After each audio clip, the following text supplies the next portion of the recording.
Yo, what's poppin'? Jacques Slade here, and this is a video about sneakers. It is about this sneaker, in fact, but it's also about cereal and sneaker collabs. By the way, the best cereal of all time is Peanut Butter Captain Crunch. Feel free to comment down below why you agree, but let's get back to this shoe. This is the Nike LeBron 19 Low, but it's unlike any other LeBron 19 Lows or really any LeBron James signature shoe. It's not the first LeBron sneaker the culture has dubbed Fruity Pebbles, but it is the first time the partnership became official. So I was lucky enough to be sent this media package that includes the shoes in this very cool box, as well as a box of cereal. And really my favorite part of this package, a cereal bowl and spoon that looks like it was made out of stone. As far as the tech goes, the Nike LeBron 19 Low is pretty much the same sneaker we all love, but it has some aesthetic changes to help drive home the collab. The most obvious of the updates is the photo of Fruity Pebbles included on the heel, on the tongue, and on the rear outsole panel. As a fan of Fruity Pebbles, you do notice that they only show up in red and yellow,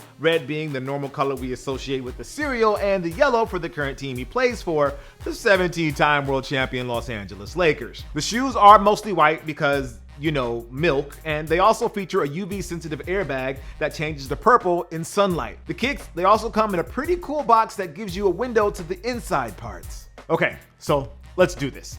Back in my day, we didn't have phones to occupy our attention to start the day. We had breakfast cereal and Saturday morning cartoons. For me personally, it was Transformers, Thundercats, Jim and the Holograms with a big old bowl of Captain Crunch cereal. Every once in a while, my parents would get Fruity Pebbles with its tiny multicolored flakes. What can I say? I fell for the marketing with Fred Flintstone and Barney Rubble trying to one-up each other to see who can get this sweet, sweet breakfast cereal treat. But it's not like I was unique in my appreciation for Fruity Pebbles. The cereal had been around since the late 60s when it was known as simply Pebbles. It wasn't until 1970 that the Flintstones became proto-influencers and turned it into staples of kids' breakfast tables with the introduction of Fruity Pebbles and Cocoa Pebbles. Now, one of those kids who loved their Fruity Pebbles was a young LeBron James. He probably ate more than a bowl of those a day growing up, considering his body was NBA ready by the time he was drafted in 2003. And this is the part of the show where we explicitly state that we are not nutritionists and that having your kids eat bowls upon bowls of Fruity Pebbles will probably not make them as big as LeBron. I mean, it could make them big, but not in the LeBron kind of way. Anyways, it's not like we were aware of his choice of cereals right from the start. It was something we learned about him over time as he made his way through the NBA. In 2006, Nike would express that love without the post-cereal cosign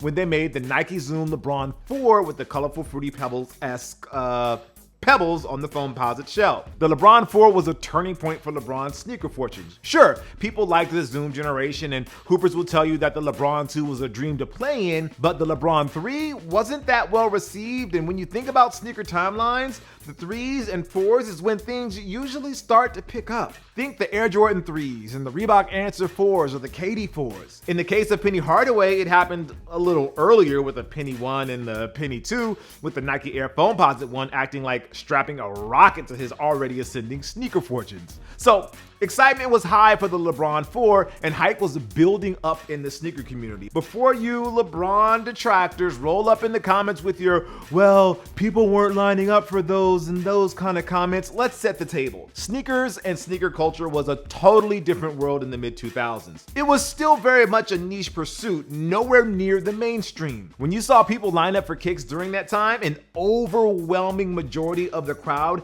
was the same tight-knit group who knew each other from message boards like Nike Talk. You didn't have that many interlopers with their mom's credit cards ready to buy up every pair to resell. And you certainly did not have vultures swooping in to pick up a pair because they saw Paris Hilton or whoever the celeb du jour was at the time rocking them. Nah, it was still pure back then. Well, as pure as something like sneaker culture can get, I guess. I'm not gonna pretend it was all sunshine and rainbows back in the days, but it was definitely a simpler time. So yeah, the LeBron 4 that would be called Fruity Pebbles by the culture was a hit. Too bad nobody could get a hold of them. That's because they were exclusively made only for LeBron and select family and friends. There's even a famous image of the shoe made by Nike Basketball that features the colorful LeBron 4 adorned with Fruity Pebbles, but there is no mention of this being an official collaboration between Nike, the Flintstones, and Post Cereal. Instead, the shoe is simply called Sugar Shock, which, they're not wrong for calling it that. In fact, it was smart of Nike to call it Sugar Shock because they can't actually name it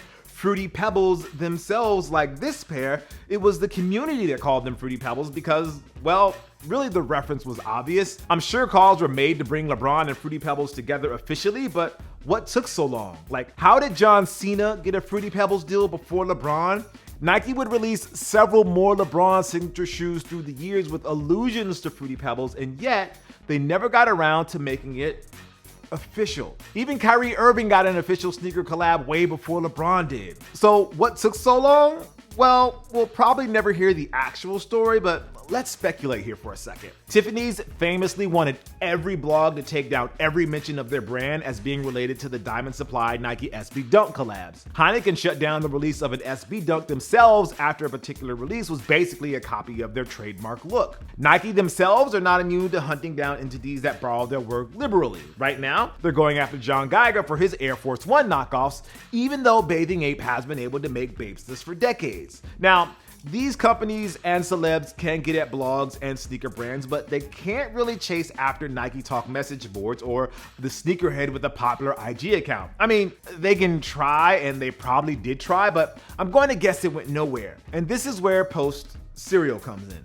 They could have gone after Nike and LeBron and the blogs, but they didn't. So why is that? I think it comes down to perception. For several years, LeBron James was synonymous with Sprite. He endorsed the popular soda along with Powerade for a good chunk of his career before moving on to Pepsi and Mountain Dew in 2021. During his time pitching Sprite, several sneakers were released that are known colloquially as Sprite colorways. The most famous example is the Nike LeBron 8 Low that is basically a walking can of Sprite, hence the name Nike LeBron 8 Low Sprite. There's the Sprite LeBron's Mix Nike LeBron 12 that was released alongside a care package that included Beats headphones and other swag. There's more than a handful of Sprite LeBron sneakers, but none of them have Sprite branding.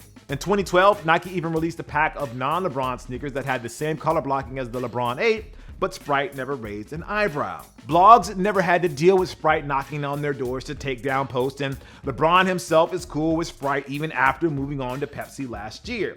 So what's the deal?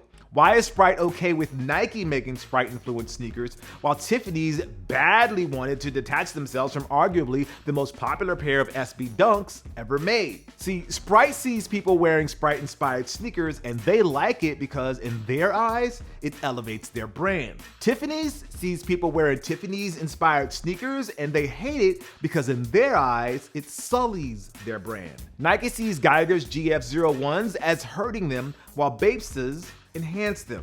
And let's be honest, would the Nike LeBron 8 Low Sprite really benefit that much if it had an actual Sprite logo? Would the Diamond Dunks really be that much better if they had Tiffany & Co.'s logo somewhere on the shoe? Post Cereal probably looked at sneakerheads calling LeBron shoes Fruity Pebbles and thought to themselves, oh cool, free advertising. And when it was time to finally do an official collab, LeBron was already in the Warner Brothers camp, which owns the Flintstones IP. So, what's the lesson to be learned from this multi-tiered collaboration between Nike, LeBron James, Warner Brothers, and Post Cereal? And obviously you can't leave out Fred and Barney.